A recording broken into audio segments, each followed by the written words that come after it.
So there's something really cool I want to show you today on the homestead, but before I do that, I want to point out an oddity that I've also discovered recently. If you've been following the channel, then you know that Holly and I intend to fill this ponding area behind me with dirt, complete that slope, and hopefully correct any drainage issues that we've been experiencing there, the ponding and whatnot. That's still our intention, but in the meantime, I've slowly been covering the ponding area, the wetness, the puddle, with used chicken hay that's been in the chicken coop for a few days and is thus soiled with chicken poop and feathers and whatnot.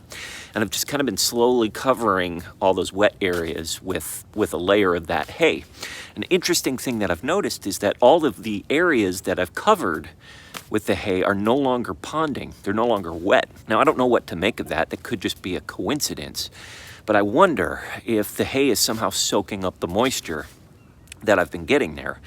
I don't know if that's the case. I have no idea. It's just a weird little experiment that I'm running, and it seems to be working. And I've verified this experiment somewhat by peeking underneath the hay, and all of the stuff underneath the hay, all the mud and dirt underneath the hay, is not ponding either. So it's not just covering up any puddle. It seems to genuinely be soaking up the water. Again, I don't know what's going on. We still are going to fill that area with dirt. I just thought that was an interesting little observation that might be worth a shot if you're experiencing ponding issues. Maybe try covering it with hay or mulch or compost. I don't know, just try covering it with a thin layer of organic material and see if it soaks up the water. We'll see what happens. I don't know when we're gonna get the dirt. It might be a few weeks, but in the meantime, I'm gonna keep running this little experiment and see what happens. Anyways, enough about that. Let's get on to far more exciting things, shall we?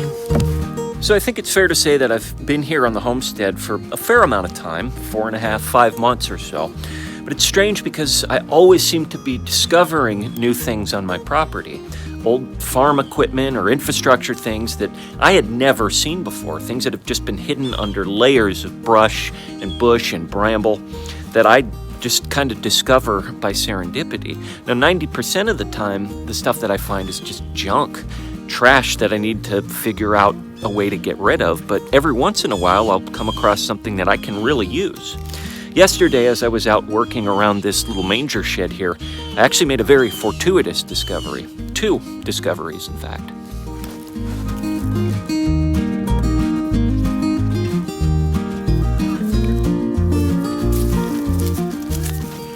Before I show you what I found, I think a quick preamble here is necessary.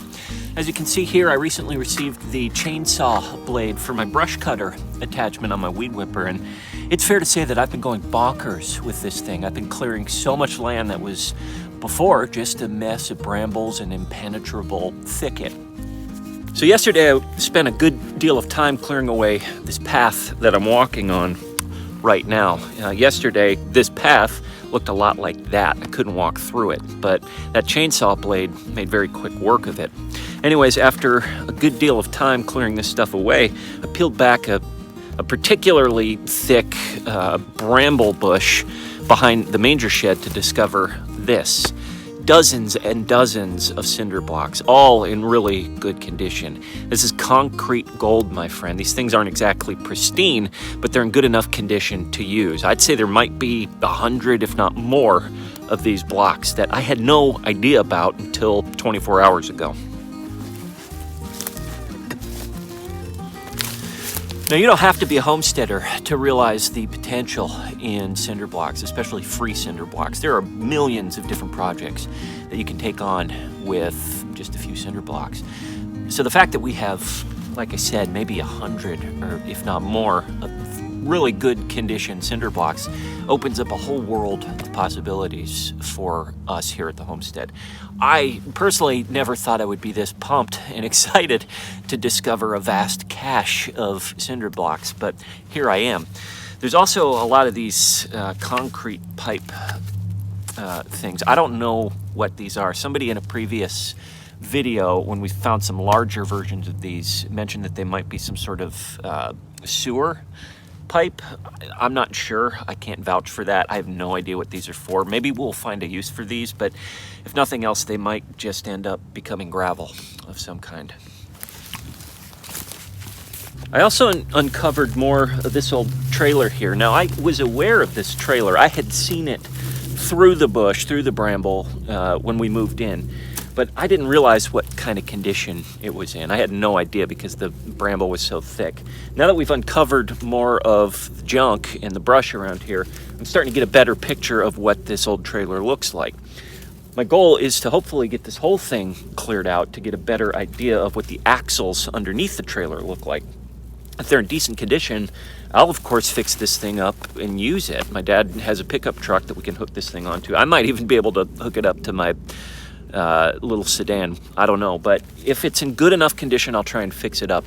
If it's irreparable, if it's not in good condition, my plan is to turn this into a flower bed. My grandpa used to use old farm trailers as flower beds. He'd fill them with compost and then grow impatiens in them, and it was kind of a cool thing he had in his front yard and right in front of his house. He would have this old farm trailer blooming with hundreds of very colorful impatiens. I might do something like that as a tribute to my grandpa if this isn't in working good condition. As you can see, I still have quite a bit of bramble and brush and full-fledged trees here that I would like to clear away to get this space cleaned out. Ultimately, behind the shed, we'd like to put berry bushes and maybe some fruit trees. But in the meantime, I still need to clear all this junk out. And I actually think that there might be some more bricks kind of hiding behind here. So we may have even more cinder blocks than I initially discovered. So I think what I'd like to do is just get all of the rest of this cleared away, or as much of it as I can. And I think it might be time for a time lapse.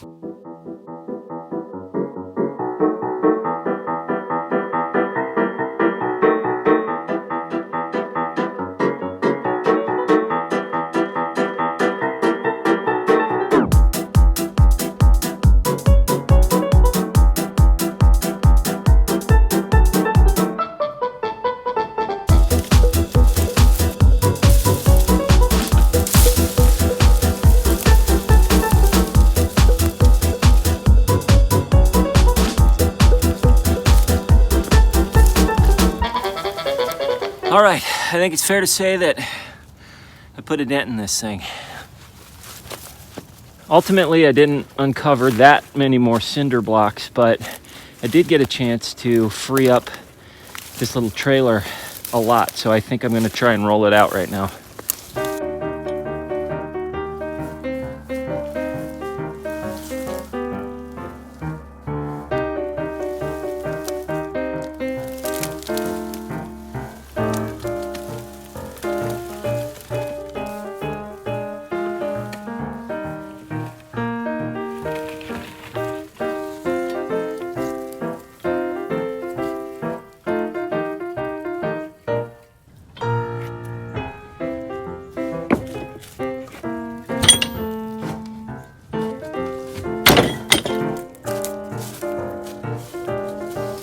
Is this thing roadworthy? Probably not, but the hardware and metal axles and stuff underneath the bed of this thing seem to be in fairly good condition. So even if I can't get this guy out on the highway, I can probably haul stuff around the farm with it. Bales of hay or whatnot. I'm kind of glad I was able to pull this thing out.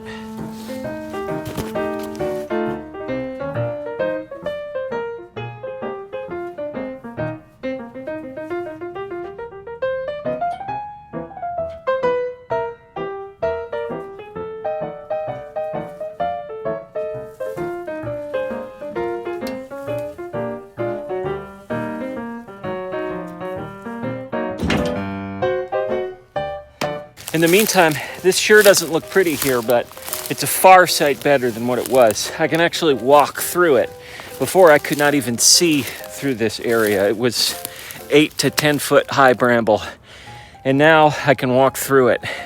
So again, it's not pretty, but with a little bit more work, I can make this a lot more palatable to look at. And if those chip drops ever get here, those mulch chip drops ever get here, like I hope they will soon, this area would be a good candidate to just fill out with mulch. In the meantime, I do have these cinder blocks that I'll probably end up keeping here for now behind this shed. And I'll probably cut this tree down as well, too. All in all, a welcome bit of serendipity here on the homestead the past few days. A whole pallet load of cinder blocks in really good condition, and a trailer that's in negligible health, but something that I can probably fix up a little bit to scoot stuff around the homestead. Anyways, until next time, I got some cleaning to do.